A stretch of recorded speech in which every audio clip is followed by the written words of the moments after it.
ക്ഷീണം മാറിയില്ലെങ്കിലും ഉളുവെടുത്തുകൊണ്ട് തഹജ്ജുദ് നിസ്കരിക്കുന്നു, ഇല്ലെങ്കിൽ സുബഹി നിസ്കരിക്കുന്നു.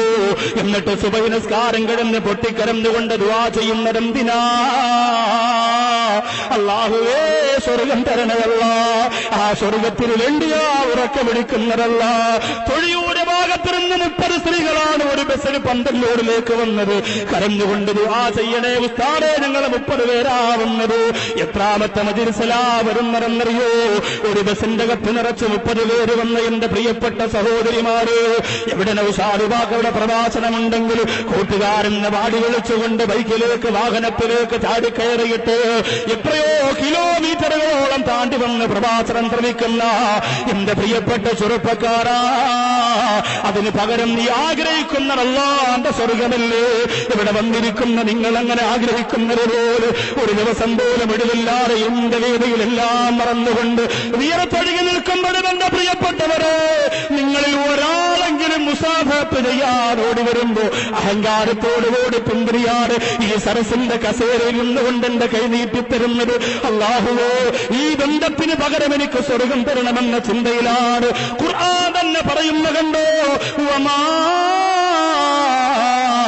ഖലഖതുൽ ജിന്ന വൽ ഇൻസ ഇല്ലാ ലിയഅ്ബുദൂൻ. മനുഷ്യരെയും ജിന്നുകളെയും എല്ലാം അല്ലാഹു പടച്ചിരിക്കുന്ന ഇബാദത്ത് ചെയ്യാനാ. ആ ഇബാദത്ത് ചെയ്തു പൂർത്തിയാകുമ്പോൾ അല്ലാഹു സ്വർഗം തരുകയാ. നരകം വേണ്ട റബ്ബേ പേടിയാവുകയാ. നരകത്തെക്കുറിച്ച് പറയുന്ന ഭയം തോന്നുകയാ.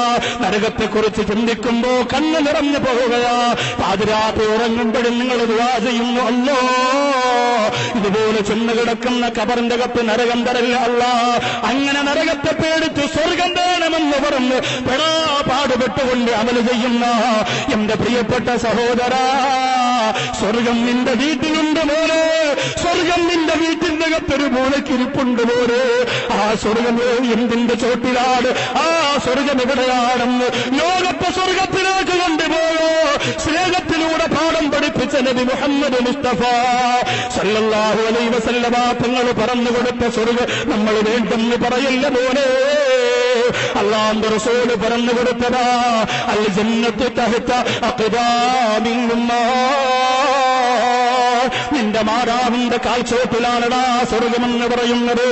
എത്ര മതപ്രസംഗം നടത്തട്ടെ, എത്ര സലാത്ത് വാർഷികം നടത്തട്ടെ, എത്ര റാത്തീബ് നടത്തട്ടെ, എത്ര മൗലൂദ് നടത്തട്ടെ, എത്ര ഇൽമിന്റെ മജ്‌ലിസിൽ സുറക്ക ചെയ്യട്ടെ, എത്ര അനാഥ മക്കളെ കെട്ടിച്ചു വിടട്ടെ, എത്ര പള്ളികൾക്ക് പൈസ കൊടുക്കട്ടെ, മോനെ നിന്റെ വീട്ടിന്റെ അകത്ത് ഉമ്മയെ നീ കരയിപ്പിച്ചു പോയാ നിനക്ക് സ്വർഗമില്ലടോ. നിന്റെ അമലുകൾ ആകാശലോകത്ത് സ്വീകരിക്കുകയില്ല.